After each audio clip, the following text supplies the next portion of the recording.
Alright. I don't exactly know why I'm doing this, but fuck it, I spent 3 days on this. So the preamble.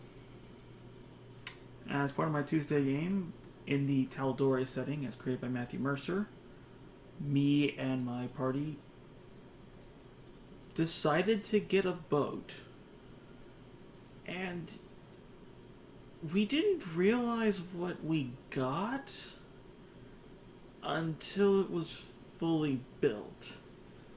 We just knew that it was about 90 feet across, 20 feet wide, and could crew 8 people, or need to be crewed by 8 people, called the Willow Rod.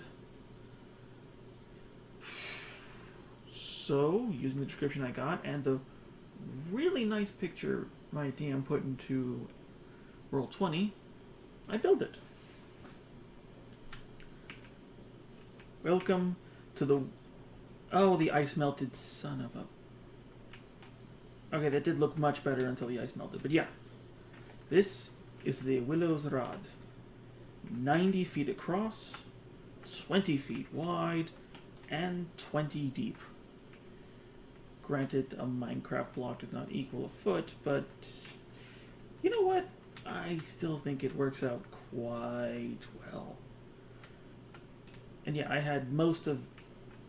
That's weird. I had most of my party help me construct it. So let's get to the basics. Yes, it is a wood ship. As my DMs called it, it's a cog vessel, usually used for small transport. Yeah, I'm not buying that. It was initially a one-mast vessel, which would have been in the center, but Zakiti, my Artificer, modified it to now have 2. And on top of that, he modified it to have a crane, which does make moving cargo a lot easier. It also helped save one of our crew's lives when they fell overboard. Yep, that hole's not supposed to be there. But yeah, this is the pitiful mastwork and awful shape. Oh, I forgot to curve that. But yeah. That is the mast, the rigging, steering wheel, and steering assembly, which is my new best. That is Zakiti's room, because for some reason they want me to make sure that I have a place that if it explodes, it doesn't destroy the entirety of the ship. So I'll save that for last. For now, let's enter into the first deck. Ooh, sensitivity through the roof. Yeah. Which, first up, is medical. Yeah, the doctor is also my IRL friend, so he had a certain pull to get me to build this. So yeah, we have a fully functioning hospital. Ignore that. It has everything you need. Potions, experimenting, some cabinets, some hospital beds. And yeah, there's a lot of stuff here that's a little too advanced for Tal'dorei, but creative licensing. But it is a simple medical area. It won't help the entirety of the crew if they get sick, but if it ever gets to that point, we're kind of screwed anyway. Nice little window in the back, because, you know, who doesn't like having a view? Alright. Following the road, we get to here, which is the 4 crew quarters. Let's start over here. Speaking of the good doctor, this is room a la Henry. And he's a cleric of the Raven Queen, so dude's a little morbid. Little morbid. But he still has some modest accommodations. Little table for guests, which will never come. Place to keep the files on his patients, because he needs 2 of them apparently. And just a big ass cobweb, because raisins. Across from him, this is the room of our blood hunter, Herringer. And she's a bit of a chemist herself, but she's also our heavy-hitting combatant. And the wheelchair makes sense in story, so don't worry about it. But yeah, she wanted something calm and somewhere to train. This was as close as I could get.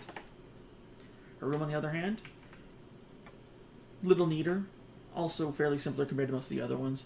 Simple table, simple desk work. And I gave her a billiard table just because speed bags aren't all that entertaining all the damn time. So I figured, why not? A little extra curricular activity. And the knife that she used to stab her bard with, because it should be there. The X is his colon. Let's see. Across the way. Let's see. Speaking of the bard. Whoop. This is Rook's accommodation, which, well, he wanted a simple altar, a little bit of music, and a writing table. Which, he's the one of us who might be the most literate, so, somebody had to write letters. Also, yes, there's a cactus in the chair. Why? Because Herringer said he's a pain in the ass. So I made him a pain in the ass. His room is cluttered, busy, but it's lived in. It's vibrant. More music, a nice dresser assembly, some clotheslines for his multitude of costumes and whatnot, little fish tank, and a bottle of some very special alcohol that he refuses to share with me because he knows Zakiti will rip the bottle asunder to get the contents inside. No, Zakiti is not a drunk. It's Goldschlager. And across from him, the man of mystery, Sage, our telepath. Yeah, we really pushed the character building on this. He's got a little more creativity to him than some of the rest of us, not Zakiti. So he's able to build, construct, reassemble. He also has a very well-off disguise area, basically. Allows him to become whoever he wants to be after he reads their mind, because telepaths are creepy. And he has the most exorbitant of all of our rooms. A nice double bed, some wine and books, many books, an advanced altar, and with incense on it. I'm actually kind of surprised I found that. And yeah, he's also the one who's probably going to have the most guests, now that I think about it. But that is the crew quarters. Back to the center channel, infirmary, into the center. I'll get to that. Alright, this is...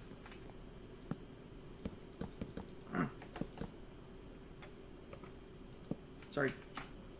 Alright. This is something kind of interesting. This used to be where the original center mast was, but obviously Zakiti had to rearrange some stuff. But he instead decided to use it, and turned it into a... What in the fuck?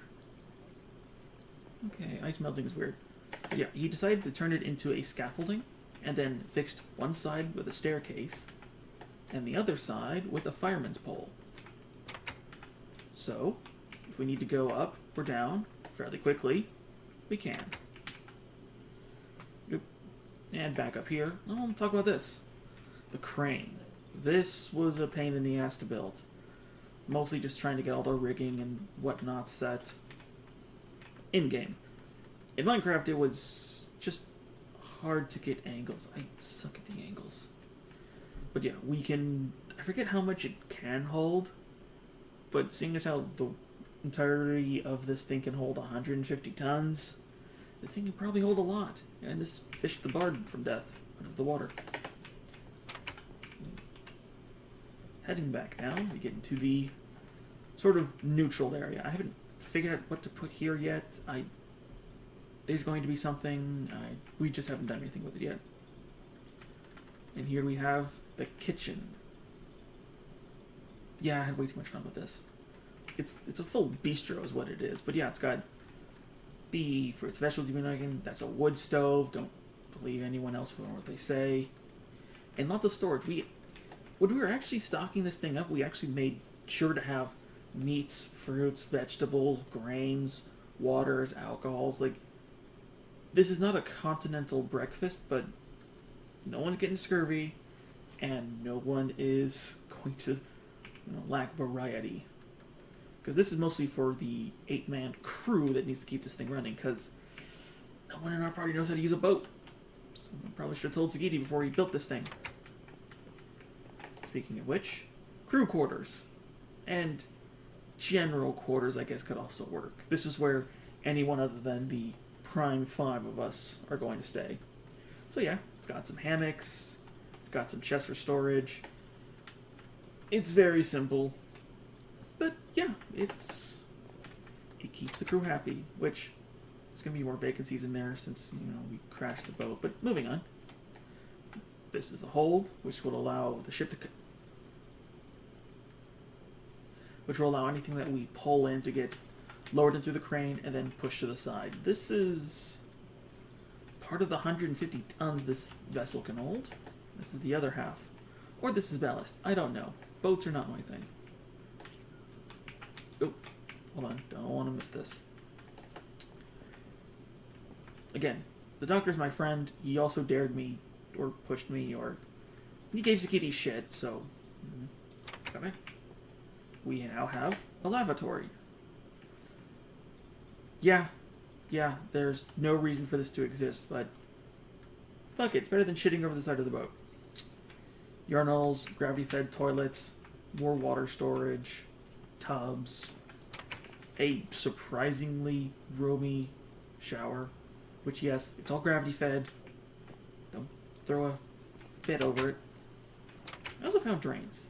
I thought that was nice, because recycling. And, yeah, general cabinet for storage, more places to dry clothing, because they're going to need it. Ooh. So, nope. It's like taking care of children. Alright. Returning to the top of the boat. The captain's quarters. AKA where they've locked up Zagiti. Zagiti's a bit of an insane person. Cluttered, complicated, and the closest thing they have to an actual wizard.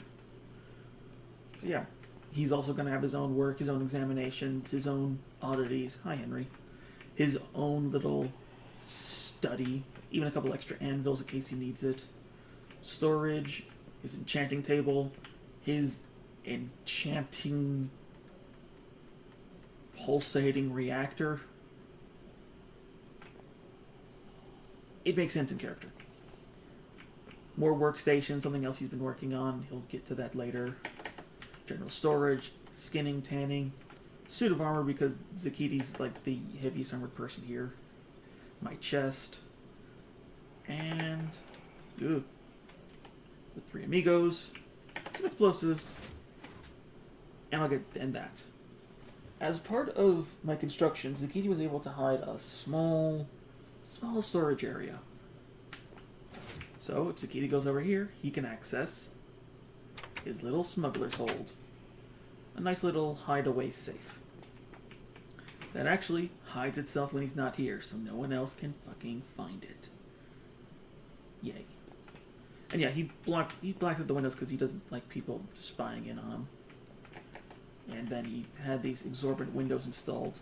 Mostly because they have this chain link pattern, and I feel like Zagiti would have metal windows. That's why he put them on the sides. Let's see. Also, unlike anyone else, he has quick access to the surface. Because, of course he would. Because somebody's going to screw up somewhere, piss him off, and he's going to have to fix it. But yeah. That is... well, that's the Willow's Rod. Odd 3-day build from scratch. Using a lot of imagination and a lot of trying to figure out how corners work. Or circles. I'm not good at Minecraft. But yeah. That is the Willow's Rod. And here's hoping we don't buy anything else before he has a chance to ruin this one. No, the reverse. Definitely the reverse.